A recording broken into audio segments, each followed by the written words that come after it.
Okay, so it's come to that painful time where you need to get your car serviced. With the majority of Porsches, especially modern Porsches, it's every 2 years. I know some people choose to do it every year for oil changes, filter changes, stuff like that. But I choose to follow the Porsche recommended service schedules, which is every 2 years. I think it's 20,000 miles, I think. But I do like 3,000 miles a year at most, which is the main reason I choose to go with every 2 years and not every year.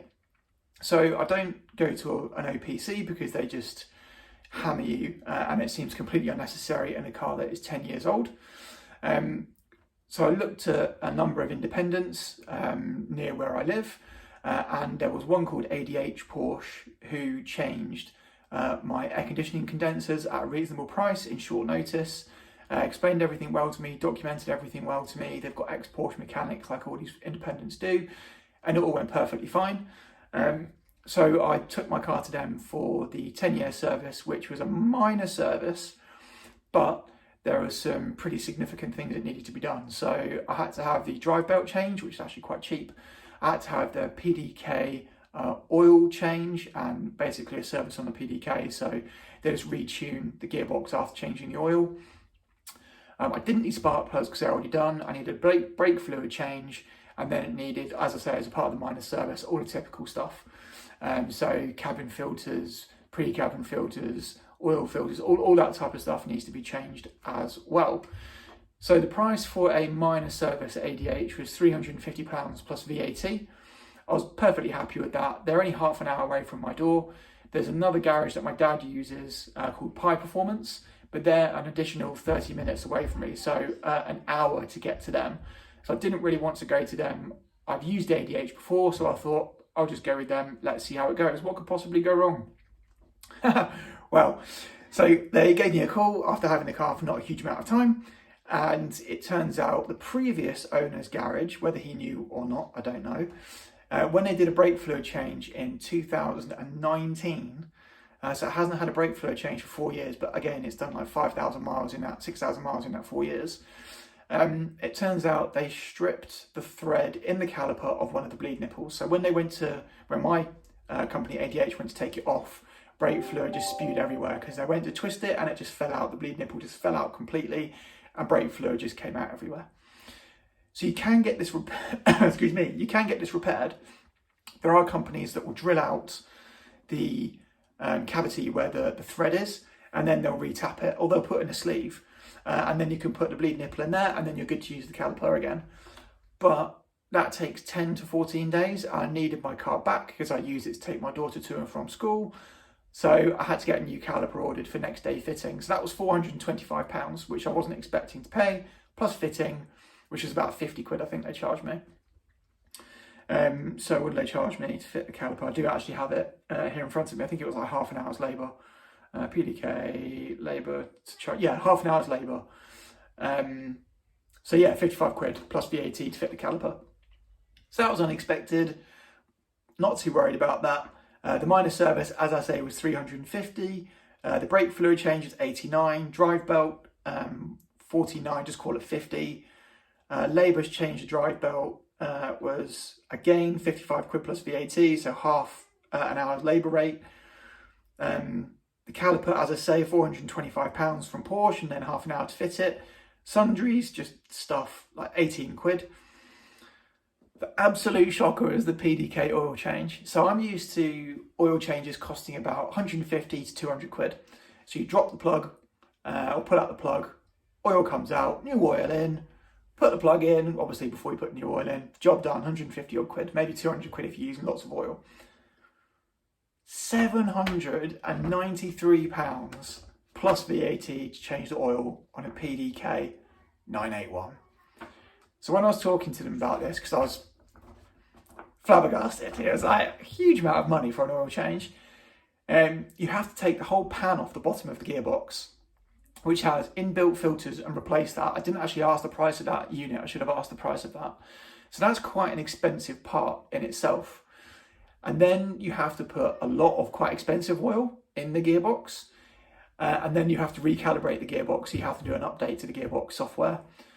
So there's quite a lot of work going on, but when I started asking other people about this, the other company I was looking at called Pipe Performance, they charge about £200 less. £200 less to do the same oil change on a PDK with all that stuff. So there's kind of nothing you can do about it because you're already in there. You've agreed to the service costs. You've agreed for them to do it, to do the work. But had I known it was going to be that expensive, I probably would have just gone to Pipe Performance because it would have saved me a couple of £100.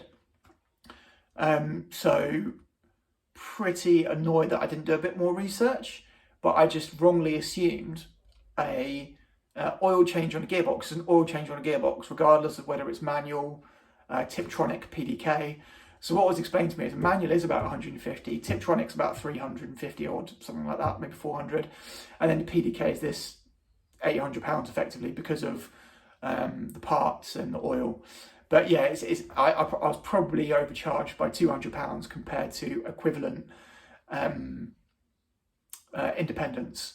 So my total bill was £2,202.12 for what is ultimately a major service, less the spark plugs. The only positives I can take out of this is that the brake feel is significantly improved. You get the brake feel further up the pedal travel. So you've got to depress the brake pedal a lot less to get the initial bite of that brake feel, and it's a lot stiffer to use, which is nice, so you don't have such spongy feeling in the brakes. And also the gearbox is, the changes are a lot smoother. So when you're at a stop and you pull away, there is a little bit of jerkiness, or was a little bit of jerkiness when you're pulling away. And the changes were a little bit like, I don't want to say smooth, but nowhere near as smooth as they are now. So when I'm pulling away from traffic lights, the car just changes and you just carry on going. Whereas before, you could kind of feel the car moving a little bit as it was changing gear. So the oil did need to be changed. I wasn't not going to do that because it's either at 10 years or 40,000 miles. My car's at 36,000 miles. So yeah, the only real benefits are that I can feel the improvement in changing the oil. But I think in future, I will go to Pipe Performance, which is a further half an hour on, so an hour's drive, but their prices are cheaper for the other services. So for this minor service, there's only a £35 difference between the two garages, ADH and Pi. But when you get onto major services, there's almost £200 difference in the service costs. The only difference I can see, which I probably need to get quotes, is that on the ADH website, they specify every single item that they're going to do as a part of that service, whereas on the Pipe Performance site, they don't. So I would need to get a quote from both and make sure the work being undertaken is the same from both. But yeah, I was expecting it to be about £700 or £800. The calipers ended up costing me about £500. And the oil has cost me, the PDK oil has cost me £800 plus VAT. So pretty painful, but hopefully nothing goes wrong for 2 more years on the car. I did get them to look over the front right suspension because now and again you could just hear a knock. They looked over it, couldn't see anything wrong with it. Everything's good. The rest of the car is in really good condition. No other advisories, nothing else to be concerned about. So that's really good news. The car is in really good nick.